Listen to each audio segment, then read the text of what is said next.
Hello, everybody, and welcome to episode 2 of Drop Third Strike. Today I'm joined by Andrew Boulia Hey, how you guys doing? and Ryan Woodhams. Good evening, everyone. Also, today we have special guest Jermaine Bowie. What's up, guys? So, speaking of things that are special, let's talk about Scott Alexander to the Dodgers. Yeah, it's real special. So, the Dodgers acquired Scott Alexander earlier today in a deal that sent Joaquin Soria to Chicago. Also, Luis Avilan went to the Dodgers, went from the Dodgers to Chicago along with cash considerations. So, Jermaine, I'm going to throw it off to you first. What do you think about this deal? I like the deal for the Dodgers.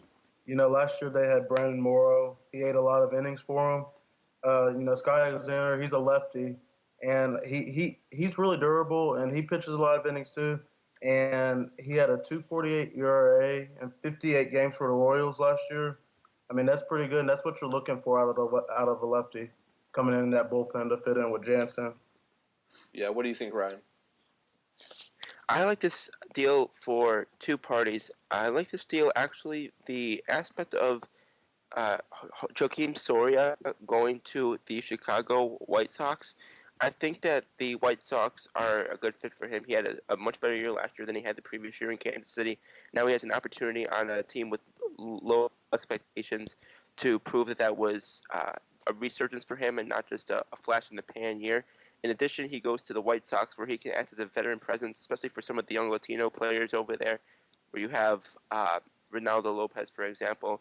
You have Jose Abreu, who is kind of coming into veteran status. You've got Basabe, they got in the Red Sox deal.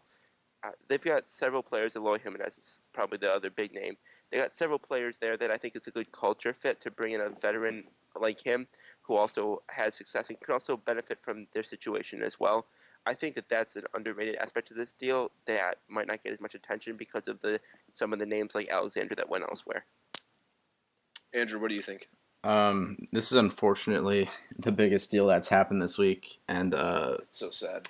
yeah, it is. So I think the Dodgers probably got the best end of this trade. I don't know too much about the other guys, but I know the White Sox got $4 million back from both of the teams. Yeah. So I think that's good for them, at the very least. One thing I really like about this deal for the Dodgers is it allows them to kind of free up some space for their payroll this year. They lost Tony Watson to free agency, so now they could have Alexander be the lefty specialist along with Tony Cingrani. Also, one of the biggest things with Alexander is he has 5 years control, and he had a 73.8 ground ball percentage last year. So he's the kind of guy you can call out in the bullpen, and he'll get you some ground balls, and he'll get out of some jams. I don't think So- the Tony Watson is. Yeah, go ahead. I don't think the Tony Watson is too big of a loss. I don't even know why he was Yeah. closing for the Pirates last year. But yeah, it does give him a loogie. I don't think he'll pitch too many innings. I don't think he'll replace Morrow at all. Yeah, just a solid piece in the bullpen. Yeah. So speaking of bullpen guys, Wade Davis also signed this week with the Rockies, a 3-year, $52 million deal, which will make him the highest paid reliever on an annual basis. So, Andrew, I'm going to jump over to you first. Do you like this deal for the Rockies? For the Rockies, not exactly. For Davis, I like it. It's a lot This'll of money. Yeah, this is a lot of money. It'll probably set the market for relievers for pretty much for the rest of existence. I think this is like the highest annual a reliever's ever been paid. I do like their bullpen, however, the Rockies. And I wonder what happened to Greg Holland. I wonder what He's free what they'll agent, do with yeah. him. Yeah, I think he I thought declined they the were qualifying offer. I thought they were like a minute away from signing him, but yeah, That's a problem with Twitter. it's definitely setting the market for relievers for really the next 50 years. It Yeah. just shows that the price will keep getting higher and higher, and we might see our first $100 million reliever maybe in a year with Craig Kimbrell. Definitely. Jermaine, what do you think about this? I think pretty much the opposite of Andrew on this one. I think it gives them an opportunity to shorten the game. They got Wade Davis, and then they signed Brian Shaw earlier this offseason. to go with Adam Ottavino and Jake McGee. Basically shorten the games because, it's tough to pitch in Coors Field. And most of their pitchers only go 5-6 innings anyway. So build the elite bullpen. I mean, and if you can build an elite bullpen last year's and try to pick up on some more wins like that, because Rockies, I mean, they're here to stay. They won a bunch of games last year, so they're here to stay, and they're going to do it with the elite bullpen over their rotation. Yeah, definitely. I don't dislike Davis. I think that's just a lot of money for him.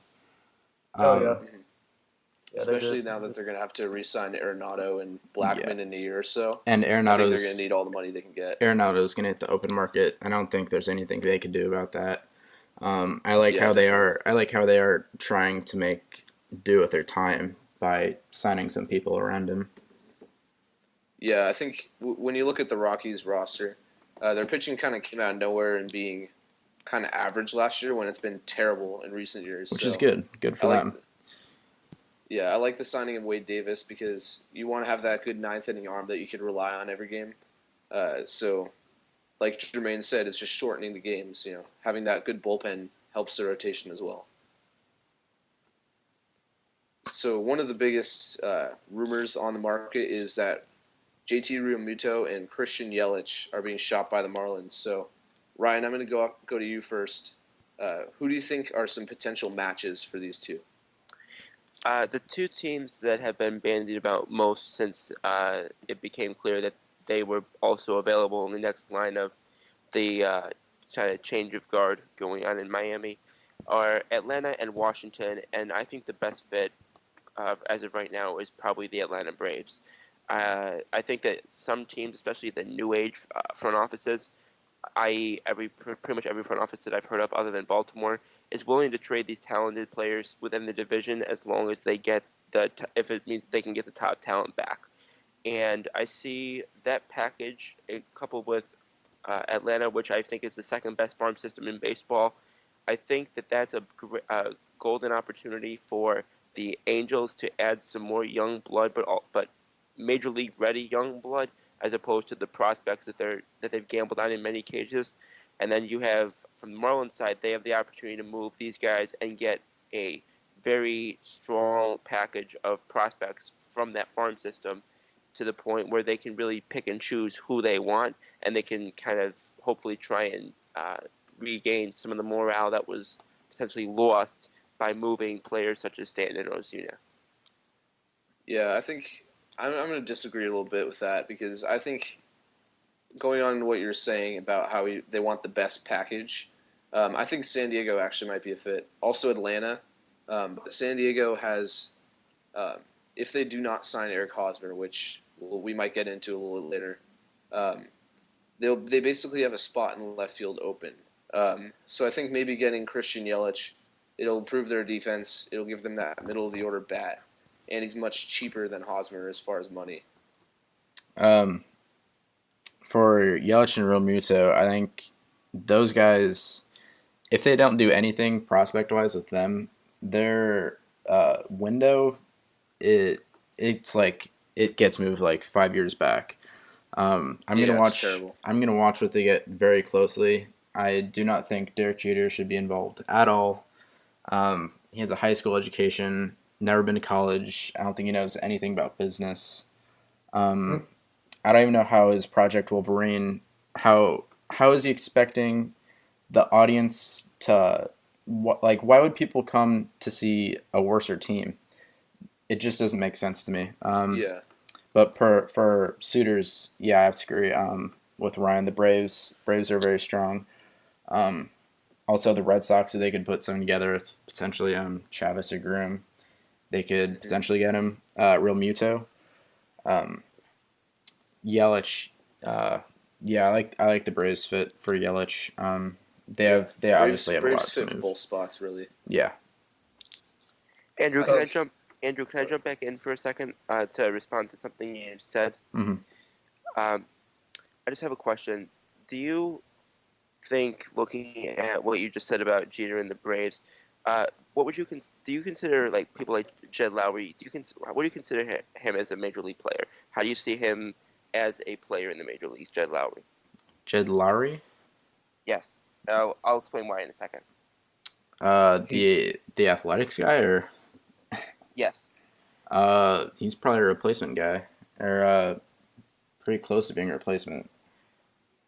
5 years ago, he was the best player on the Houston Astros roster, and they just won the World Series. And I think that some of the whole, how are they going to sell tickets?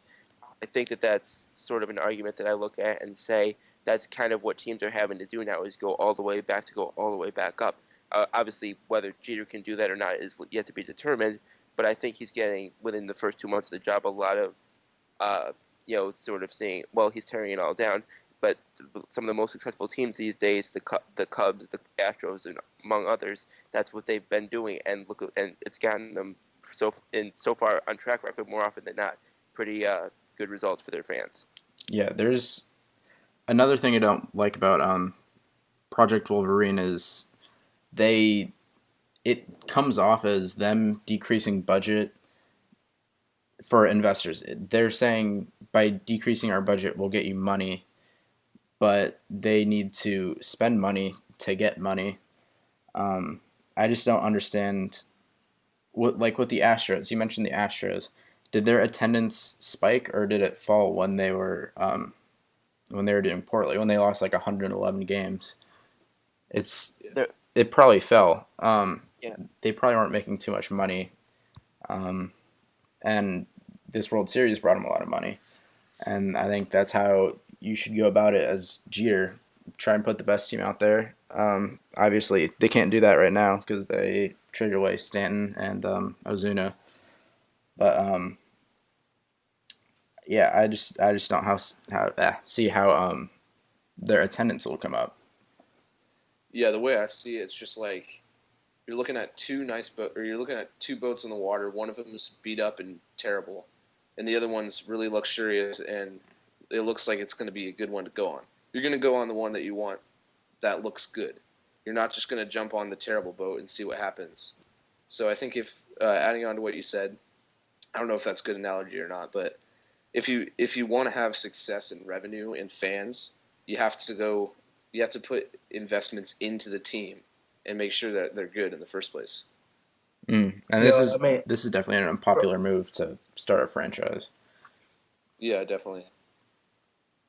Go ahead, Jermaine. From a fan, looking in, I guess you expect the Marlins to get better players than what they have gotten. So, I know you were mentioning Realmuto and Yelich. If they're going to trade those, you got to make sure you're going to actually get somebody back to, contribute in the next coming years to actually build towards what you're trying to build to. But I know y'all had said Braves is the best fit.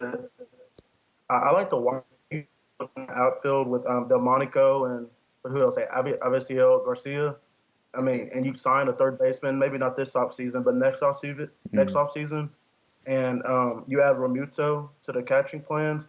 I know they signed Wellington Castillo earlier this offseason, but Castillo's a pretty dang good catcher too. He could back up, and Realmuto could start. Start the show early. I think they're closer than a lot of people think. And, they have the prospects to do it. I'm talking about maybe the number 2 prospect system in all of baseball. Mm-hmm. I think they could swing a deal if they wanted to. I think it'd be a good fit for both players. Yeah, I think that's what I said about the Phillies and Santana. They're not too far off, and this guy, they're paying him more than probably what he needs per year, but they're paying him for less years. I think it would be a good start. Absolutely be a good start if they got Yelich and kickstart their rebuild. Yeah, most people are saying that the biggest move that the Marlins had to make was taking care of Stanton and deciding what to do with that contract. But I think Yelich and Realmuto are the most important because those guys are extremely valuable assets. Yelich can basically improve any outfield in the MLB, and Realmuto is definitely in the second tier of catchers. And they're both very controllable and cheap. So these guys are going to be the most important ones that they touch on. Yeah, and you're not dumping salary like you did with Stanton or Ozuna, so you should be able to get better players. Yeah, It should be they expected. should free them from this rebuild. Yeah, They don't deserve it. they both requested to be traded. They should be too. Yeah. So the last news topic that we have here today is the Indians are shopping Danny Salazar, according to Ken Rosenthal. So, Ryan, I'll go to you first on this one. Where do you think he's a fit? I don't want to set off bias alarms here. I don't see a better fit for him than New York, and I'll explain why. They're seeking right now controllable young starting pitching, and they have either found the price too high in the case of Detroit's Fulmer or Tampa Bay's Archer, or they found that a deal is the price is on par with what they'd be willing to do, but they haven't been able to make the pieces match up, which is what happened with Garrett Cole when it seemed every day they were 1 yard closer to getting a deal done, and eventually talks broke down. I look at Salazar, and I think that he's a pitcher who has been able to keep his home run rates down. He's had a fairly independent ERA last year that was much better in relationship to his actual ERA, which suggests that his down year, quote unquote, which wasn't even really a terrible year, will stabilize next year. He's only going to be 20. He'll be 28 next week, actually, so he'll play all this year at age 28, and he has 3 years left of team control, which very few available starting pitchers have. And I think that that would be a good fit for Cleveland as well, because New York's got a bevy of pitching prospects available, and what does Cleveland stand to lose most of in the next 2 years is their pitching as it stands to hit free agency as 18, 19, and beyond. So I would probably call the Yankees the best fit for Danny Salazar. Yeah, in my opinion, I think the Texas Rangers would be an interesting solution there. Danny Salazar is one of those guys where he's hit or miss. He's either going to have a start and he's going to strike out 10 guys, or he's going to give up 5 runs in the first and be chased out of the game. So I think a team that should be taking the risk right now is the Rangers. In that division, you got the Houston Astros. Obviously, they're the top dogs. They're one of the best teams in the MLB. Just won the World Series. And the Angels had some pretty good additions already. Plus, Seattle is a pretty average team, and they added some pretty good pieces this offseason. So I think the Rangers fall in fourth if I have to predict it right now. So getting a guy like Danny Salazar, at least if he pans out, then you have a potential ace. Hey, Jermaine, what do you think have about this? Matt Moore. I really don't understand why you trade Salazar. I mean, sure, he's inconsistent, but you hear it all the time. You can't have enough pitching, and there. If you look at the Indians, great pitching. They have the Kluber, Corey Kluber. I'd say top 3 pitchers in all of baseball. Carrasco, Bauer. They have Tomlin. He's old, but I mean, he still gets the job done. Clevenger. So I mean, I really don't understand it from the Indians' perspective. I keep him. He's he's pretty good. He's a good pitcher. Like I said, he's inconsistent, but I mean, you can't have enough pitching to go. And he's controllable. Yeah. Yeah, he is controllable. I was gonna say the Indians are the best fit for Salazar. Yeah. The depth would absolutely be nice. I'm not sure who they would trade him for, anyways. That is major league ready. Yeah, it seems more likely that they just hold on to him and wait till his value peaks. Yeah. Because right now his value is kind of middling. Mm-hmm. Besides the fact that he's controllable and cheap. So I think patience would be the best advice in that situation. Mm-hmm. So Ryan, I'm gonna throw it off to you right now for the Hall of Fame talk. What do you got? Yes. So today is January 5th. So 19 days from now is when we'll finally find out who in this controversial and heated Hall of Fame debate will eventually actually earn the right to give a speech in Cooperstown this July. So we compiled some ballots. Which one of y'all wants to start off with the ballot talk? I'll start off, or you go ahead. All right. So my ballot. I've recently switched. I was not a fan of allowing PED users to get into the Hall of Fame, but I've switched, and my ballot looks like Barry Bonds, Roger Clemens, Vladimir Guerrero, Chipper Jones, Edgar Martinez, Mike Mussina, Fred McGriff, Kurt Schilling, Jim Thome, and Trevor Hoffman. I was undecisive on McGriff and Andrew Jones, but in the end, I went with the more offensive player in McGriff. So that's my Hall of Fame ballot. Yeah, mine would be around the same. I don't think Hoffman is a Hall of Famer. If you watch his stuff, it just doesn't scream Hall of Fame. It screams Hall of Very Good. Yeah. I know that people think they might overvalue saves, but someone that I would like to see added on that list is Boston favorite Manny Ramirez. This guy was just incredible. There's nothing really else to say. He helped break the Red Sox curse. Yeah. And yeah, he He's got definitely one of the most interesting players to watch too. yeah he got caught for PEDs, but I'm taking more of a liberal stance on that than most of the Hall of Fame voters. Yeah, I think for me, I'm just not of the belief that anybody who uses PEDs should make the Hall of Fame. Basically, just for the fact that if somebody cheated on a test, you wouldn't reward them and put them on the honor roll. So I kind of take that stance. For me, Vladimir Guerrero is the only shoe-in for me. Edgar Martinez, Mike Messina, Chipper Jones, Jim Tomei, and Larry Walker would be my list. Interesting. What do you think, Ryan? I also was on the mindset of barring all performance-enhancing convicted players from the Hall of Fame for a while. The reason my stance changed is upon research and realizing and coming to the understanding that when Major League Baseball knew what was going on in the late 90s and even far back into the early 1900s, Major League Baseball knew what was going on when players were using this throughout the 20th century. Not saying that it's right, but I'm saying that when Major League Baseball takes players like this, knows what they're doing, and because they're benefiting from it, whether it's monetarily or otherwise, they're making a benefit from it, and they turn a blind eye. And only really in the middle of last decade do they decide to take a strong action against it. I have a hard time going against the players and penalizing them for as far as the Hall of Fame goes. So with that said, my ballot includes Barry Bonds, Chipper Jones, Vladimir Guerrero, Larry Walker, Jim Tomei, Mike Mussina, Curt Schilling, Scott Rowland, Johan Santana, and Andrew Jones. Yeah, I would also include Schilling. I know he doesn't have the greatest public relations, but I don't think that matters in this case. To counter your test analogy, Noah, Yes. I feel like it's kind of weird to turn a blind eye on an era.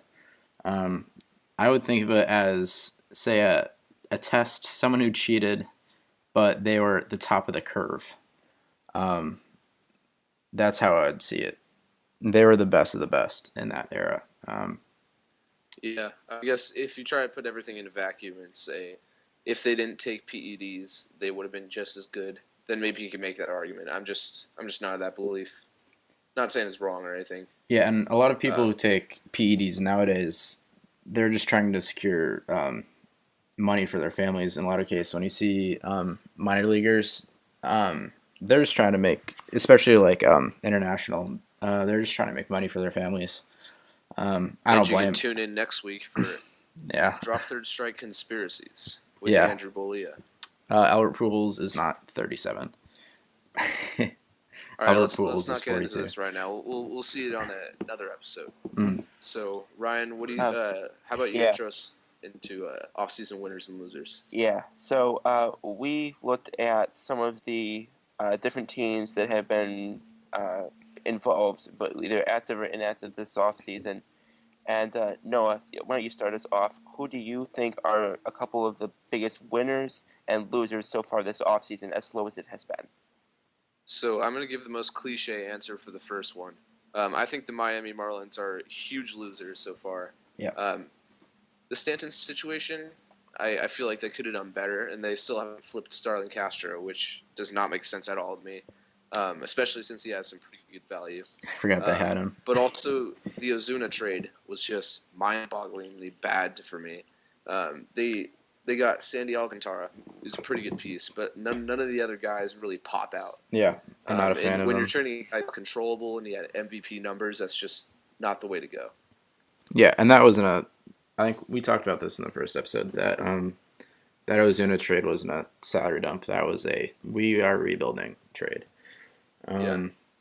My biggest losers. Go ahead. My biggest losers. I can't say the Red Sox yet because they haven't done anything.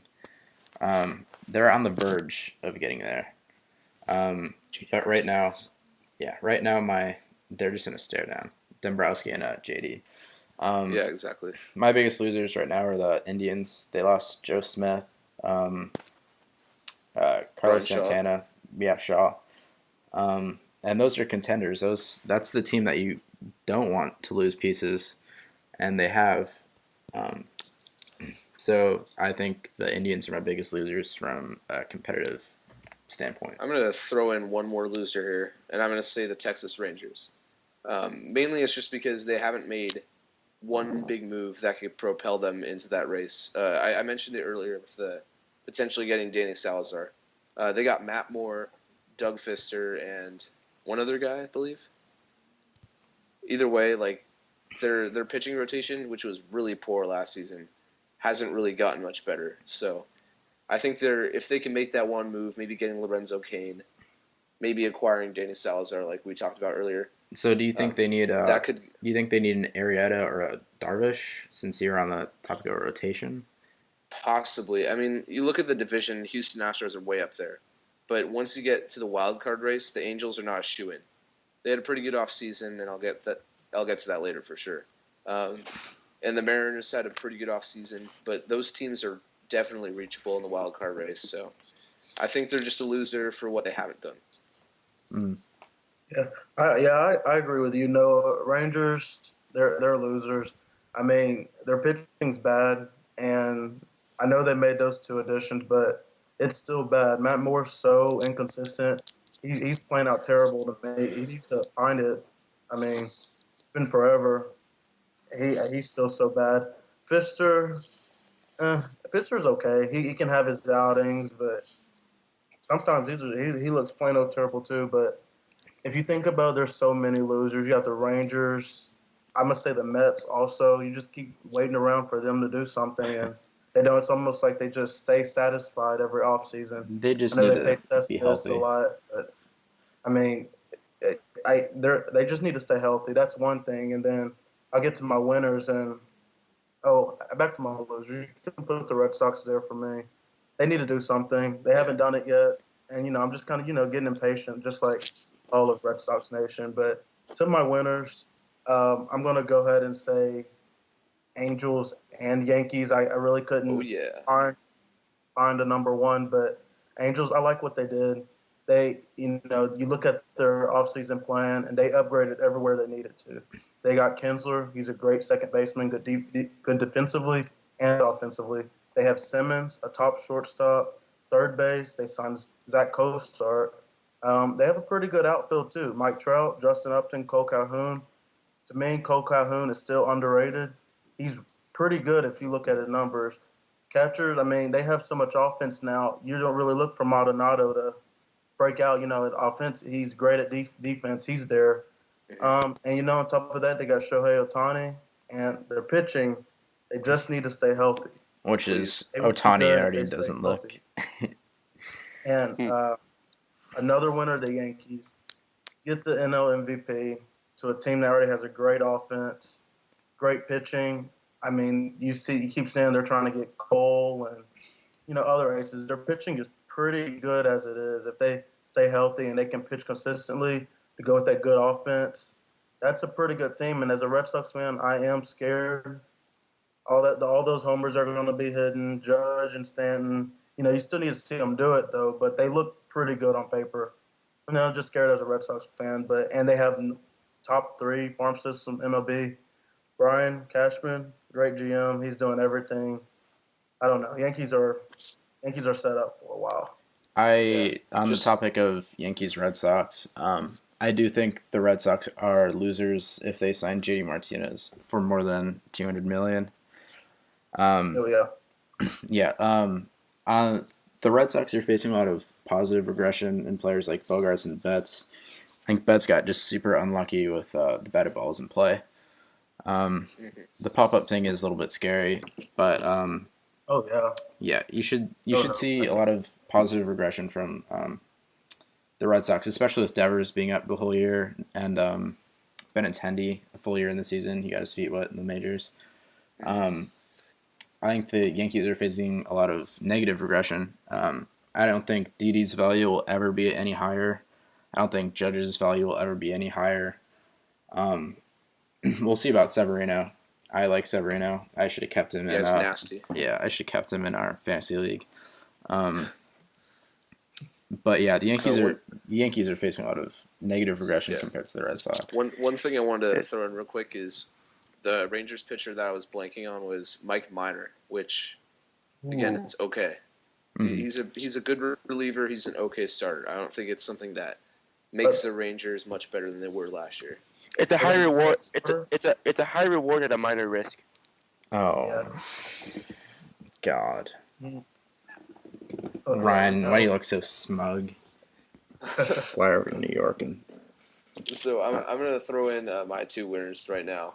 So first I'm going to say St. Louis Cardinals. You can make the argument that they're cheaters, but they had a pretty good offseason. They got Luke Gregerson signed as a free agent to a 2-year contract. Miles, I'm going to butcher this pronunciation so bad. Miles Mikolas? I don't know. I probably screwed that up. And they also got Marcell Ozuna for a really cheap price, in my opinion. So I think they basically just made some – I wouldn't really say Ozuna's a scrappy move, but they haven't made all the headlines, but they've basically built up their roster pretty well.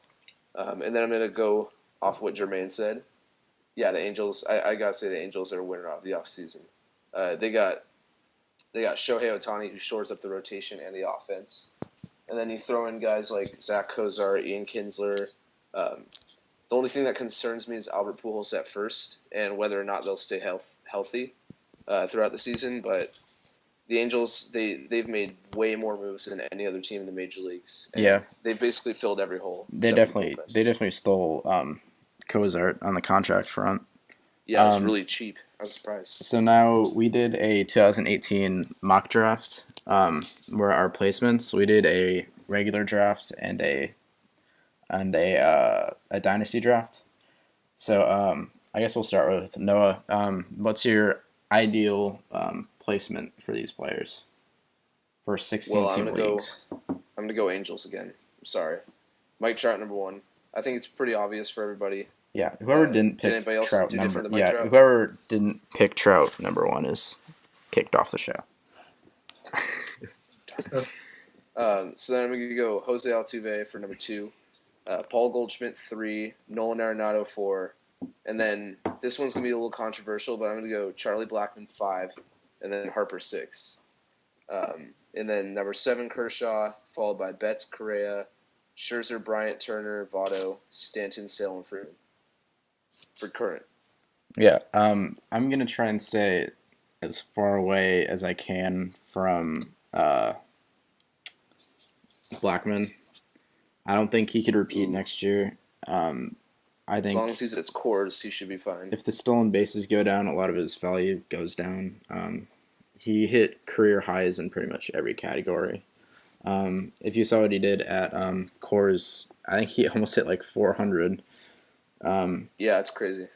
Yeah, I'm gonna stay away from Blackmon. I basically just put him over Harper just for versatility, straight up. I think he can go in multiple spots in the lineup. He works best in leadoff.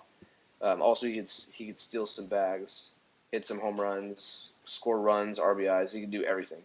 Harper, obviously, he's a way more dynamic talent, and he's arguably the second best player in baseball. But with the injury history and a couple inconsistent months, I'm going to have to go with Blackmon. Just give him a slight edge. So, Ryan, what were your rankings? Do you want 16 or how much? How much do you want? Yeah, the regular fantasy. Yeah. I had Trout 1, Altuve 2. I had Arenado 3rd. Put Goldschmidt number 4. Kershaw, Correa 6, Betts number 7.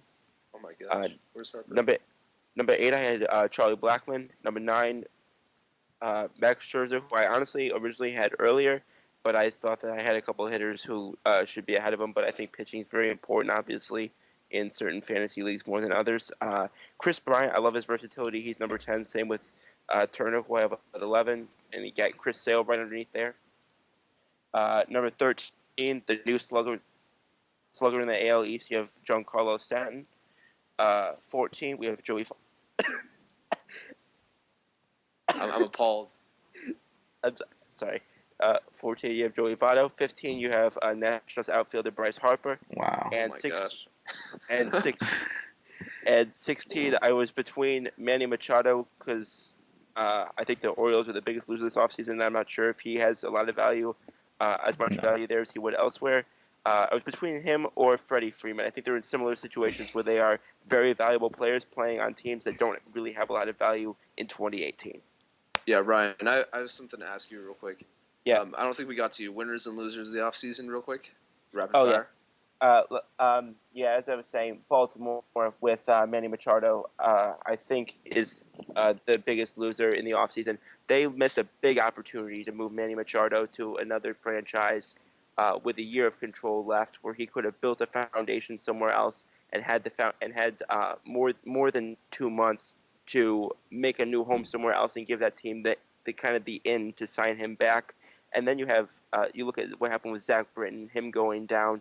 You have losing J.J. Hardy. You're going to lose Adam Jones after the season. Your pitching rotation is not in a good situation. And beyond Brad Brock and Darren O'Day, you've got a very thin bullpen.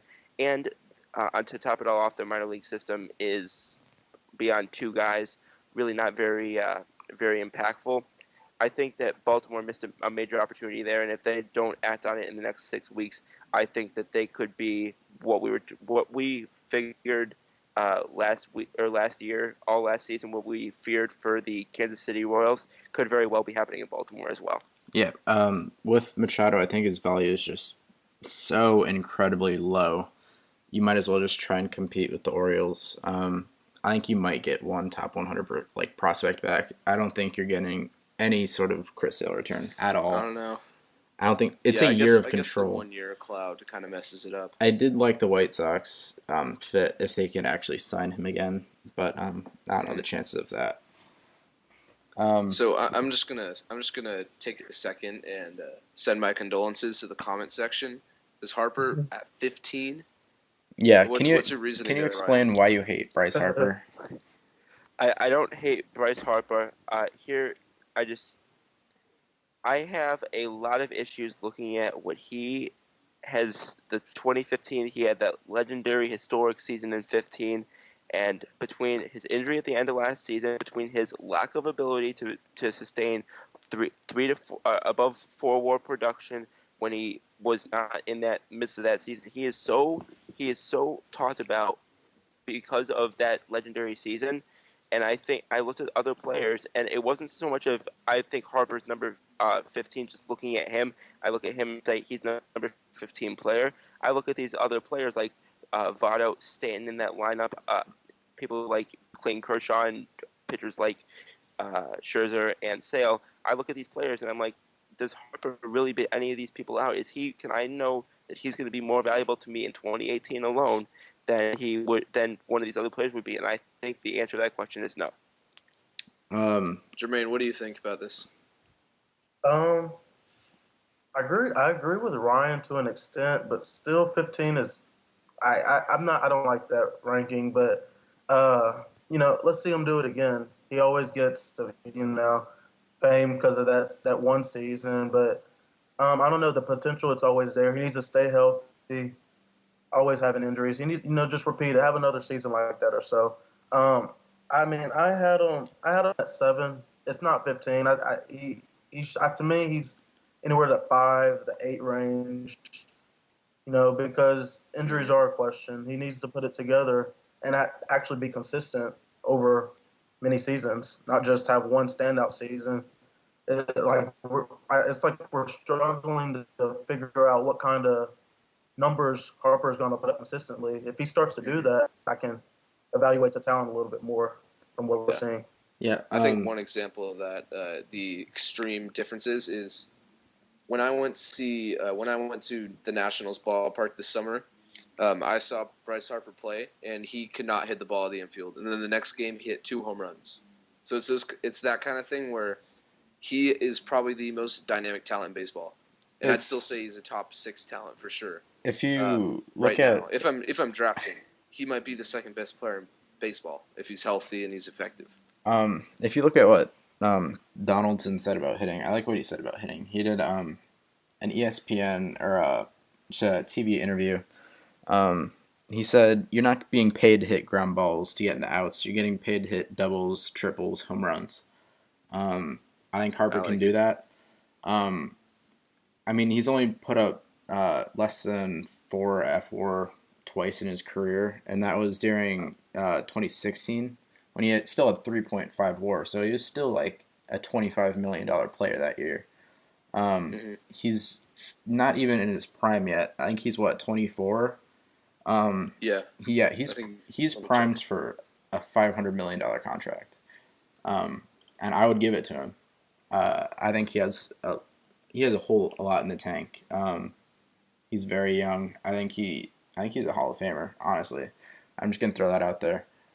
He's 25 years old, so he's already declining, and his career is over. Yeah. He's so sweet. I had Harper at 4th. He's in a menacing lineup with Trey Turner and Anthony definitely. Rendon. I think something I wanted to add about Harper. Something I wanted to add real quick is he could easily be the best player in baseball. Yeah. But he just needs to take that. Usually there's like a month a year where he's injured or he struggles for a couple weeks. If he can take those away, he's literally the best player in baseball. Yeah. So when I say he's a 6th right now that I would do in a mock draft, I'm just saying I'd pick Charlie Blackmon as a safer choice. Mm. So, Andrew, what was your full list? Actually, I had a question for you guys. Where did you have Sale on your list at all, or is that just I working? had 15. 15. I have him 15th also. Oh, nice. 12. Okay, so I had Trout first, obviously. Sale, I had Sale second. I think he's a guy you could rely on to get 300 strikeouts, pitch 200 innings, and I know he crumbles towards the end of the season. That's constant, but I think just the K rate is just way too valuable. It was like 12 or something last year. So third I have Arenado. I think he's going to be leading. I think he's going to hit 40 home runs. It's kind of a weird year for him. He didn't hit that 40 home run plateau again, but I think he's going to have another 130 RBI season. 4th, I have Harper. 5th, I have Jose Altuve. 6th, I have Carlos Correa. 7th, Goldschmidt. 8th, Chris Bryant. 9th, Betts. 10th, Votto. 11th, Machado. 12th, Kershaw. So I want to talk about Kershaw. I think he's a late first-round pick in almost any league. I think the back injury, I think that's back-to-back years he's had a back injury, and you can't really have surgery to help you with that. So I think it's been a while since he hit 180 innings. So I have him 12th. I have Trey Turner 13th. And I didn't hear him on any of your lists, did I? I had him at 12. 12th, okay. He's on behind. Okay, so yeah, I have Trey Turner 13th. Corey Kluber 14th. 15th, I have Stanton, and 16th, I have Corey Seager, who actually, I don't think. Did anyone mention Corey Seager? No, actually, he was on my honorable mentions. I'm just going to give a shout out to Corey Kluber, Francisco Lindor, Corey Seager, and Manny Machado. Those were the guys who basically just missed out on my list. Mm-hmm. Yeah, Corey Seager, I think he was just hampered by, I think it was it back? It was also back issues last year. He's definitely a guy who's going to keep blossoming. I think he's going to be insanely valuable in the Dodgers lineup, especially with Bellinger being up all year. Yeah, definitely. He's definitely very menacing, very dangerous, and he's only like 23. I will double check that, but I believe so. You were a year off last time, so I don't know if I could rely on you. Mm-hmm. So, Okay. Jermaine, what rounds out the rest of your list? All right, so I mean, in fantasy, you have your top pitchers. In fantasy, the top people to me are going to go first are offensive players, and I mean, there's reasons why I do that, but number one, I have Trout. Number two, I have Altuve.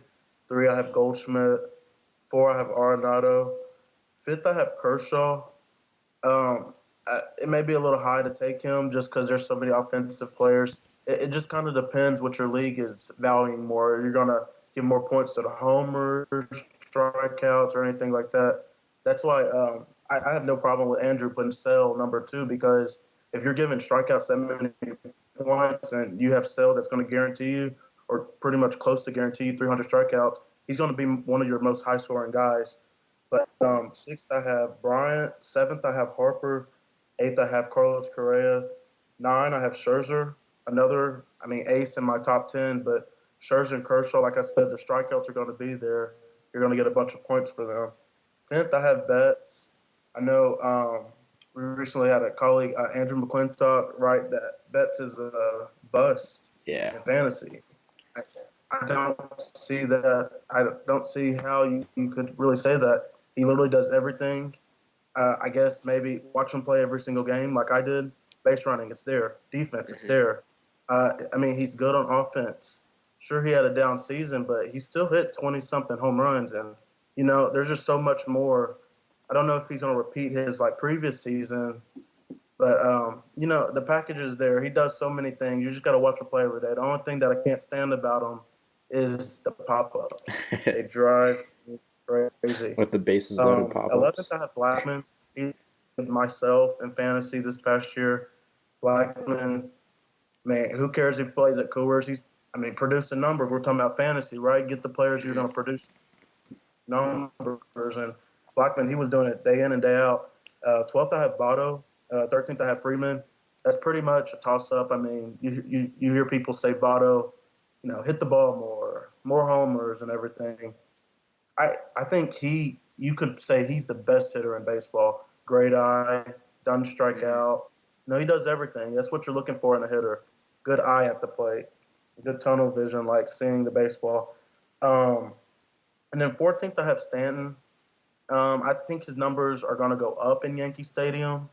His strikeout percentage was pretty good. I think that's where he needs to be, around 14th or so. He's going to hit you home runs. You can count on that, though. 15th, I have Chris Sale. I put him up there with Scherzer and Kershaw, but I don't know. To me, Sale, he can be inconsistent at times. You just never know. To me, he has more random outings where he's given up 7 earned runs more than Kershaw. Especially against Cleveland. Or Scherzer, And then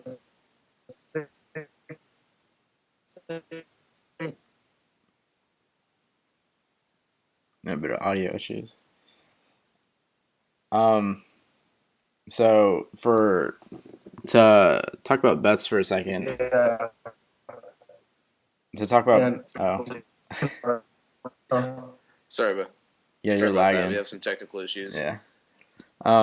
So I just wanted to talk about bets for a second. He had a down year. I don't think people realize that he was still like a top 3 outfielder, and I think he's probably going to bat 280. He's going to get you 100 runs, 100 RBIs, 25 home runs, 25 stolen bases. I don't see what's not to like with him. Yeah, I think it's one of those work in progresses, but if you saw what he did in 2016, there's obviously a little bit of a decline there. So I think like you said, if he diminishes those pop-ups, then he should be in a good situation for next season. I have a question. So most of us, I think all of us, we had Mookie Betts on our list, but I'm relooking, and I don't have George Springer anywhere on my list. But if you look at it, George Springer, I mean, you can make the case that he's better than Mookie, and like none of us have him on our list. I guess I just missed that, but George Springer is pretty good too, and I'm referencing that because Alex Cora said he plans on using Mookie as he did with Springer in Houston. So maybe you see Mookie's numbers inflate a little bit, just like Springer's did in his breakout year. Yeah, I have him on honorable mentions for the dynasty list, so we'll get into that in a little bit. But I think that's a fair argument to make. I'd probably just give Mookie Betts a slight edge right now. Oh yeah, me too. Just for the fact that his defense is incredible. And the stolen base difference. Yeah. Mookie had 21 more stolen bases. I think George Springer, you can make the argument that he's a better hitter right now, but Mookie Betts overall, I'll take him in the draft. Springer only had 5 stolen bases compared to Mookie's 26. Yeah. So who did we start with? It was Ryan? Yeah, Ryan. Okay, so why don't you start us off with your dynasty list? All right, the guy you actually were just talking about is actually on here. Number 1, Trout, obviously. I don't know if I even needed to say that. Skip one. Correa is number 2. I do have Harper at number 3. Arenado at number 4. Wow. Altuve is 5th. Number 6, I have Chris Bryant. 7, Marcus Mookie Betts. 8, we have Manny Machado. 9th, Cody Bellinger. 10th, Andrew Benintendi. 11, we have pardon. Excuse me. 11, we have Chris Sale. 12, we have Trey Turner. 13, Francisco Lindor. 14, Corey Seager. 15th, Giancarlo Stanton. And 16th, George Springer, rather. Oh, okay. So Springer is on one of our lists. Springer, you heard it. So I'm gonna go number 1. You know what? Number 1, I'm gonna go Ricky Nolasco. No, I'm gonna go Mike Trout. Then Bryce Harper at number 2. Nolan Arenado, Carlos Correa, Jose Altuve, Chris Bryant. I'm expecting big things from him in the future. Mookie Betts, Paul Goldschmidt. I would have put him higher, but he's 30 years old now. Manny Machado, who I didn't have on my other list.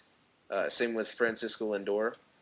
I think his 30 home runs last season might not be duplicated, but his defense and his offense, he's going to be a pretty good pick. Then I'm going to follow that up with Trey Turner, if you're looking for stolen bases. Cody Bellinger, if you're looking for strikeouts. Oh, yeah, and home runs, too. And then Aaron Judge, all rise. Clayton Kershaw, Chris Sale, and Andrew Benintendi. 16th. I just wanted to talk about Aaron Judge because that was the first time we've seen him on a list. Yes. What do you see in Judge that you see that he'll keep it up? Because we've never seen, what is he, like a 6'7" player? We've never seen a player of his body type and his stature. Do you think he could keep what he's doing? Do you think he could keep that up? I'm not expecting him to perform at the exact level that he did last season, but still, when you have somebody with that much raw power, I take it as more of a risky pick. I had Corey Seager, Freddie Freeman, George Springer, Luis Severino as honorable mentions. So it wasn't a shoo-in for the 13th spot, but I think if you saw what he did in 2017 last season, if he does even 2/3 of that, then he'll be a pretty effective guy and somebody you want to take early in the draft. I don't think he'll have a very long career. He'll probably have a good one at that, but I don't think it'll be incredibly long compared to other people on your list. Yeah, I think he's just going to have to make judgments. I did not try to make that fun. Okay. I think he'll just make adjustments. God, you did it again. I almost did it twice. You did. So I think he's going to make those adjustments that Giancarlo Stanton did, because he's going to have to evolve if he wants to have a successful career, especially in a dynasty league. So why not? My first one was obviously Trout. You just skip number Not one. Ricky Nolasco? No, it was actually Hank Conger. Okay. Yeah, so he's a good one. So for one, I have Trout. 2 Correa. Actually, Ryan and I had the same top 3. Trout, Correa, Oh, Harper. dang. 4th, I had Bryant. Still high on him. Arenado, Seager. 7th, Sale. 8th, Manny Machado. 9th, this is one that we haven't seen before. Noah Syndergaard. Blasphemy. Yeah. We saw that he tore his, what was it? His oblique. Was it his oblique? I think. I don't know, but Corey Seager's 23. I just fact checked that. Yeah. So congratulations. Syndergaard, yeah, he's still very young. He still throws 100 miles per hour. 10th, I have Trey Turner. 11th, I have Cody Bellinger. Actually, I don't think we saw him either. Yeah, I still expect big things from him. I don't think he's a flash in the pan. I think he's here to stay. 12th, I have Lindor. 13th, I have Altuve, just due to age. I think he's 28. I have Betts 14th, Kershaw 15th, and Arenado 16th. And I wanted to throw out an honorable mention to Andrew Benintendi. Yeah, great future out of him. So I did a little fact checking here. It was a partially torn lat muscle. Lat, yeah, right. Yeah. Yeah, I think he'll be fine. If the He's Mets got a fire Twitter too. God, if the Mets just check on people. Yeah, exactly. Yeah, that was a Their big, team would be fiasco. their team would be incredible if they actually had a healthy pitching rotation. Yeah, right. Because then they could actually focus on that offense. Mm-hmm. So, Jermaine, why don't we hear yours? Yeah, so 1, I had Trout, obviously. 2, I had Harper. 3, Arenado. 4, Carlos Correa. 5, Betts. 6, Chris Bryant. 7, Jose Altuve. 8, Goldie. 9, Machado. And then 10, I have Andrew Benintendi. You just look at the per swing pattern of his swing, and you see 30 home run potential in that swing. I have Lindor at 12. I have Springer at 13. I have Sale at 14. Trey Turner at 15th, and Corey Seager at 16th. And my 4 honorary mentions are I have Christian Yelich, who I'm a huge fan of, and I know we talked about earlier in the show if what the Marlins can get back for him, but Yelich, I still don't think he's reached his full potential. He has 30 home run power too. Just a great solid player to build around. Just give him a good arm. We haven't seen Anthony Rendon either. Rendon had a breakout season last year, and I mean, I really think he's there to stay. Like, if he can be more consistent, let's see what he's going to do this next year. He can be there a lot higher on a lot of other paces, other people's lists also. And then next, Alex Bregman. You just watch him in the playoffs. Plays with great energy. He's kind of cocky, and to me, you can be cocky if you can back it up. And I still hold a grudge every time. I mean, Sale, I was thinking we're about to take this to a game 5, and then Sale hangs a changeup, and of course it was Bregman that has to take him deep. Yeah. And then I have Madison Bumgarner too on my honorary mentions. Yeah, definitely come back. That was a guy who I crossed off my list last second. Dirt bikes. I wanted to point out that my list only had 3 pitchers on it, and the reason why I did that is if I'm competing, I don't want my pitcher out 2 years with Tommy John or God forbid, TOS, I think it's thoracic outlet syndrome. That's TOS is the death of a pitcher. Tommy John I can deal with, but I don't want him on my DL for 2 years. And with Arenado, I put him semi low on my list. I put him at 16. Actually, that was the lowest. Surprised. I put him at 16th just because we don't know what his career is going to be like outside of Coors. Could look at his away splits, but I just want to see what he can do outside of Coors. Yeah. Jermaine. Yeah.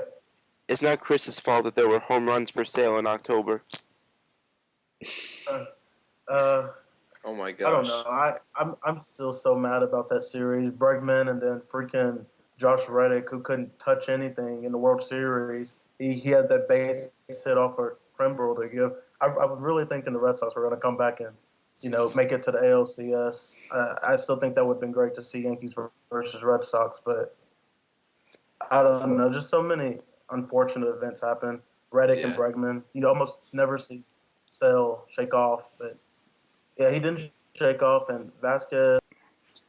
So last week we had the fantastic segment where we discussed whether a hot dog is a sandwich or not. So now we have a title for it. It's What's Nagging Noah?